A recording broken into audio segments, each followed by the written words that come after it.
شما شریکت رو انتخاب کردی فیروز آبادی باشه، میتونستی شریکت رو یه آدمی که دزد نباشه انتخاب کنی. ببین من که اولا من نمیدونستم که آقای فلاحی همچین کاری میکنه. خب من واقعا نمیدونستم این همچین کاری میکنه. اتفاقی که افتاد ایشون طمع کرد. اون روزی که پول گرفت دلار 28000 تومان بود. من صادقانه بهت میگم اینا رو. خب روزی که قرارداد ما امضا کردیم دلار شد، یعنی روزی که می‌خواستیم بریم خرید کنیم دلار شده بود 50000 تومان، میگفتم میشه 80000 تومان. خب ایشون طمع کرد. سوال اینه تیر ماه شما با پسر فیروز آبادی میرید یه قرارداد با همراه اول میبندید. همراه اول 6 ماه میشناسم. شما 6 ماه میشناسید. شما تیر ماه پارسال قرارداد باش بستی، بعد 6 ماه میشناسی. من ندیده بودم آقای فیروز آبادی. شما با کسی که ندیدی، مدیر عامل شرکتی که ندیدی مشارکت مدنی امضا کرد. این که میگه آقای فیروز آبادی خدا میدونه بعد 4-5 بار من اظهارنامه زدم به این شرکت، همه اظهارنامه‌هاشو بهت میذارم. آقای فیروز آبادی اولین بار به من زنگ زد، گفت این اظهارنامه‌ها چیه میزنی؟ براش توضیح دادم. آقای فیروز آبادی اومد دفتر من، دفعه اول مثلا برج شد مثلا 4 پارسال 5 پارسال گفتش بیا بریم اینا اجرا کنیم. آقای فیروز آبادی مدیر عامل این شرکت بوده که آقای فعلا بهش 10% سهام داده بوده، مدیر عامل این شرکت کرده بودتش. الان هم تمام چکاش برگشت خورده، همه حساباش مسدود شده. شما میدونید قانون تجارت رو نقض کردید. شما تو قراردادی وارد شدید، امضاتون پای قرارداد دادید، طرف اول قراردادی هستی که اصلا در جریان قرارداد نبودید. آره ببین من این تخلف این باعث میشه که کلا شرکت شما مجوزش ابطال بشه، طبق قانون تجارت هم باید با شما برخورد بشه که حبس داره. ببین اینایی که میگی درسته. زمانی که ما قرارداد بستیم آقای مهندس فیروز آبادی مدیر عامل شرکت بود. بله. وقتی هم پول واریز شد، اولین تاریخ واریز پولتون کی بوده؟ بیام اینا رو به ما اطلاع نداده همراه اول، یعنی همراه اول خودش ضمانتنامه گرفته، خودش به اینا شما حساب مگه شما حساب معرفی نکردید برای واریز پول؟ نه ما همین به اینا همه تکلفای همراه اوله. ما هیچ وقت حساب معرفی نکردیم به همراه اول که به این حساب پول بریم. خب اینا تکلفای همراه اوله. من سوالم اینه آقای روح الله واعظی، شما میگید که اوکی من تیر ماه رفتم قرارداد بستم، درست شد. بعد میگید حساب من معرفی نکردم، پس حسابو کی معرفی کرده؟ پرتابی معرفی کرده. نباید برای معرفی حسابش امضای شما داشته باشه؟ باید از ما امضا میگرفته. میگم اینا تخلفایی که همراه اول کرده. همراه اول یعنی کی دقیقا؟ چه کسی تو همراه اول این تخلفو کرده که پولو به حسابی ریخته که امضای شما زیرش نبوده؟ من نمیدونم، حالا اونجا به عالی شرکت بزرگ که پول کی به حسابتون اومده؟ اینم نمیدونم. یعنی شما نمیدونی شروین فلاح کی پول گرفته؟ قرار بود پول بیاد به حساب مشترک. خب بعد فشار رو بردن از همراه اول، پول رفت تو حساب این شرکت پرتابی. خب بعد این پرتابی همون برهه‌ای بود که دلار گرون شد یهو. بعد مثلا ته این قرارداد مثلا قرار بود 200 میلیارد تومان سود داشته باشه. اینا دیدن که تو همین تسعیر نرخ ارز 500 میلیارد تومان سود کردن. خب بعد دیگه قرارداد ادامه ندادن. یعنی ما هم هی به همراه اول نامه دادیم که آقا این پول در اختیار کنسرسیوم نمیذاره که مثلا جنس بخریم. چند بار خیلی تلاش کردیم ولی چون این سود خب زیاد بود از محل تاثیر نرخ ارز، اینا دیگه قرارداد ادامه ندادن. فکر می‌کردم مثلا با لابیگری و اینا میتونن در واقع جلوی ضبط ضمانتنامه‌هاشون رو بگیرن. من خب قرارداد شما رو دارم، اصل قرارداد رو دارم، پیوسته رو دارم، تمام نامه‌نگاری‌های شما رو دارم. چه اون موقعی که نامه میزنید که آقا پیش پرداخت کامل بده، امضای شما و شروین با همه، درست شد که میگی پولو کامل ندادی، 25% رو کامل بده که جنس بیارم. اونجا شما نمیگی پول رفته تو حساب شروین، کی بود من نبودم. پس شما هر سندی که وسطش بدن بگو اون نامه‌ای که میگی من گفتم که اینو کامل بده، دلیلش این بود این پولا رو برداشته بود خورده بود، میگفت اگه بقیه پرداخت همراه اول بده اون 5 میلیون یورو رو اینو میدم به تو بری پروژه رو انجام بدی. من اون نامه رو به این خاطر امضا کردم.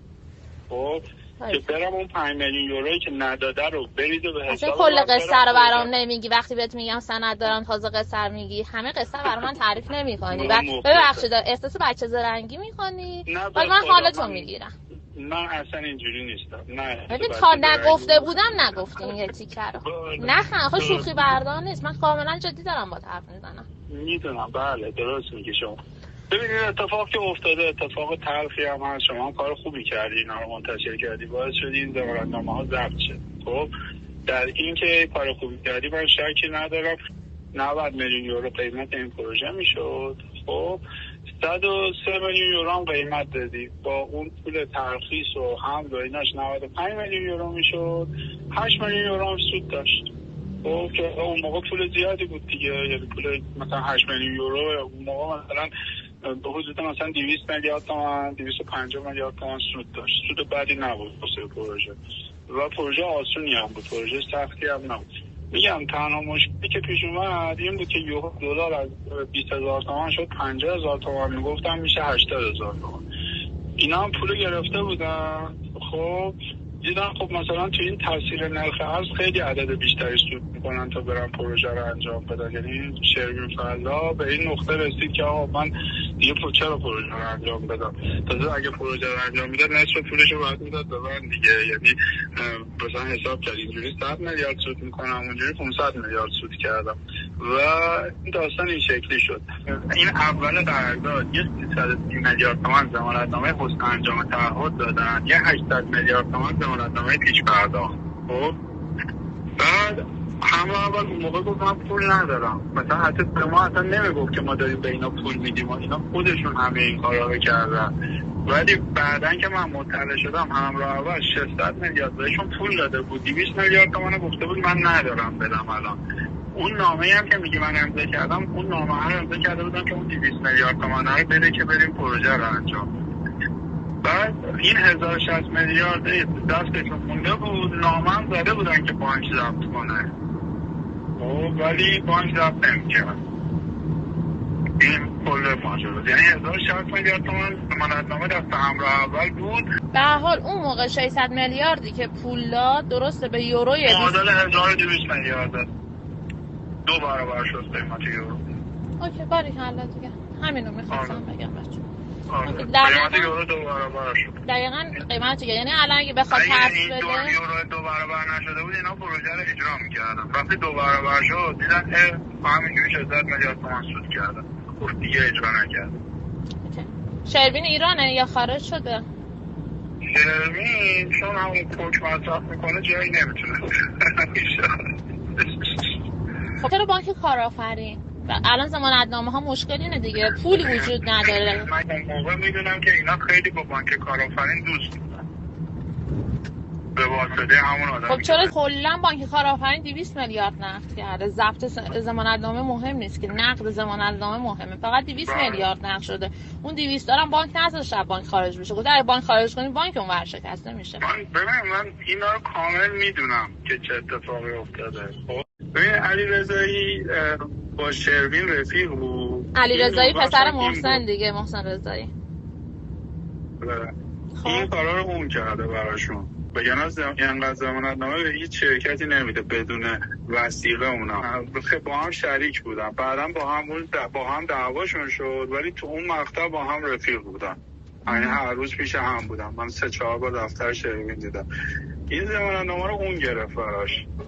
متوجه شدم. خب این ضمانتنامه ها کار اون بود، ولی حالا اینا رو ننویس، اینا بوی خون میده. چیزایی هست که من نمیتونم به تو بگم، من همه راستا رو نمیتونم به تو بگم. اینا همه میدونن دیگه، این چیز مخفی نیست.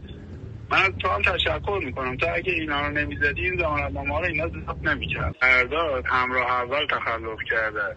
همراه اول بدون نامه من نباید به اینا پول میداد، بدون تقاضای من نباید پیش پرداخت میداد، اصلا نباید از اینا ضمانتنامه میگیره. عزیزم شما با اون نامه اسفندت همه مسئولیت ها رو پذیرفتی که در جریان پولای قبلی هست.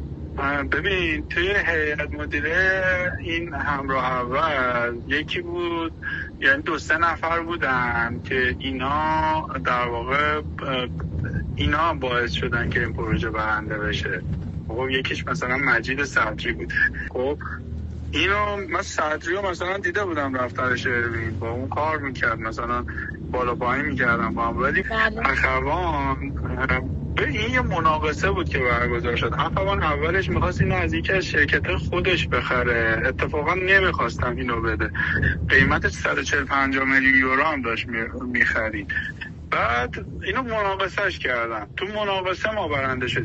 ببین میگم من میدونم اون پولا رو برده اسپانیا، ولی از بچه‌های کارمندش که دو سه تایشون من استخدام کردم یه همچین چیزی میگم. من میدونم پولت اسپانیا، اون پولا رو من پیدا کردم که بوده، اون پولا رو برده اسپانیا. خب شما اگه میرفتی به جای 105 میلیون 210 میلیون دلارم 2 برابر قشنگ جنس می آوردید، باتون کاری نداشتم. اون 200 میلیارد هم میشه 400 میلیارد، میگفتم نوش جونته، شرایط تحریمه، دارن نون تحریمشون رو میخورن. اوکی، من با هیچ کدوم اینا مشکل نداشتم، چون جنس نیومد دعوا رو راه انداختم. کار خوبی کردی. من از مرداد ماه که نامه شما اومد در جریان بودم. الان کی پرونده رو شروع کردم تو آبان. من 3 ماه صبر کردم ببینم ضمانت نامه‌تون نقد میشه یا نه، ولی ضمانت نامه شما نقد نشد. ببین تا اگه این توییتر نمیذاری این ضمانت نامه هیچ وقت نقد نمیشد. الان هم نشده، الان ضبط شده، نقد نشده. نه نقد نشده چون که تمدیدش نکرده آقای نوربخت. خب اینا همه این کارا رو تو کردی، اینو من شهادت میدم. ببین من اون نامه‌ای که نوشتم با اون تندی هیچ تأثیری نداشت. بله دیدم. ولی اون توییتر تو تأثیر داشت، این واقعیته. کار خوبی هم کردی. عدالت طلبی هستی، منم قبولت دارم. حالا یه چیز بگم، من با شما ببینید دیگه آقای صدوقی خیلی سعی کرده بود خودشو مخفی کنه، ارتباطش با هلدینگ پرتو آبی. همه این چیزایی که زدی همشون درسته، من اینو رک بهت بگم، هر چیزی که زدی درسته. من بدون تحقیق هیچ پرونده‌ای ورود نمی‌کنم. وقتی ورود می‌کنم 100 از 100 سند داشته باشه. میشه من یه خواهشی ازت بکنم؟ نه دیگه لطفا. گفتی دیگه. من گناه دارم. اون موقعی که فکر می‌کردی 200 میلیارد سود می‌کنی باید فکر این روزا رو می‌کردی. خب نه بابا اون که فعالیت سالم اقتصادی بود دیگه. حالت نشون دادی نیستی دیگه. باشه هر شرکتی 200 میلیارد نمیبره. آقای فیروز آبادی آقای واعظی، من بیشتر از این چیز نکنم. من هر کی شما میگی، من خواهشم اینه میشه لطف کنید. ببین من آدم آبروداریم، اینجا یه شرکت کاسبی دارم میکنم، اگه عکسمو بذاری کاسبیم به هم میخوره. کاسبی شما فکر نکن کاسب به هم میخوره، شما دعا کن بازداشت نشی. اصلا شوخی ندارم. اگه قرار باشه بازداشت بشین بازداشت بشین، اشکالی نداره. من آبروی کسی که لطف کنی. نه آقای آبروی کسی که من اولین بار آقای فیروز آبادی رو 8-9 ماه پیش دیدم، خدا میدونه اینطوری، یعنی اون چیزی که داری میگی من عکس شما رو منتشر میکنم، شما بیا بنویس. میشه من تو برام عکس رو قبلش تو واتساپ بفرستی؟